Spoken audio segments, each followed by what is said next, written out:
a good change in consciousness that has set Washington and the banks, because Washington is owned by the banks now. The real government capital of the United States is Wall Street. It's not Washington, D.C. I think there has been a shift of consciousness that has slowed the government down and put them on edge. When Barack Obama wanted to go invade Syria, there was a huge uprising that was not acknowledged.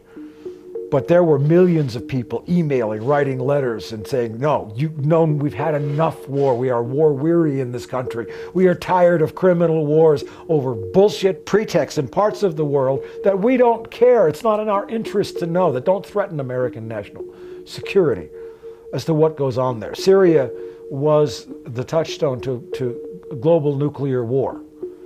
And the world stopped the United States. I never once in my life, for as long as I have been standing up opposing this, have I seen the United States of America stopped when it's totally overshot itself. Barack Obama shot itself in the foot and saying, we have decided unilaterally that we got to overthrow this guy because of chemical weapons. Vladimir Putin played a key role. He obeyed the law. Barack Obama breaks them or changes them. That was a key thing. But it wasn't just Putin. It was 7 billion people saying, that's fucking enough. And the United States empire is crumbling as we speak. Now, what's clear is, because the U.S. has been the hegemonic alpha dog for so long, is that the world doesn't have a plan B for what happens if the United States fails. But the United States of America needs to fail.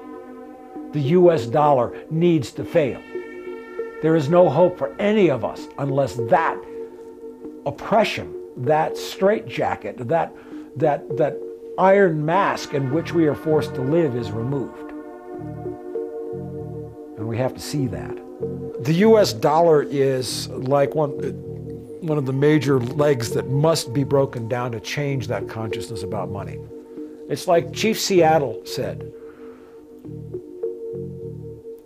not until you have killed the last fish and cut down the last tree and poisoned the last river will you discover that you cannot eat money.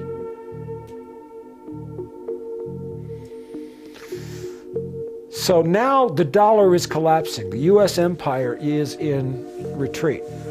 The world doesn't quite know what to do, and this was discussed clearly when I went to Moscow in 2001 with the Ministry of Finance. Consciousness has not evolved to the point where people realize that money is nothing. It's not money is the root of all evil. The love of money is the root of all evil. The belief that it's power. You know,